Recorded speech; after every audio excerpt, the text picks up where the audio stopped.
Hi friends, দেখো তোমাদের মিষ্টি সোনা আজকে বাবার মাথায় জল ঢালতে গেল শ্রাবণ মাসের প্রথম সোমবারে।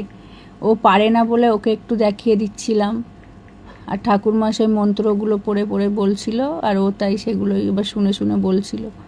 দেখো তোমরা, ও অবশ্য উপোস করেনি, উপোস থাকতে পারেনি, ওর জন্য এমনি খাওয়া দাওয়া করেই গেছিলো। তারপরে আকন্দ ফুলের মালাটা পাইনি, দুটো পেয়েছিলাম। একটা ঘরের শিব ঠাকুরকে দিয়েছিলাম, একটা মন্দিরে নিয়ে গিয়ে আমি দিয়েছি, আর ওকে আমি রজনীগন্ধার মালা দিয়েই বললাম তাহলে দে। দেখো ঠাকুরমশাই আবার কি বলছে, ও আবার হাসছে। এই প্রথম ও নীলের উপোস যখন করি তখনও ও জল ঢালে, কিন্তু এই প্রথম হচ্ছে শ্রাবণ মাসের সোমবারে ও জল ঢাললো।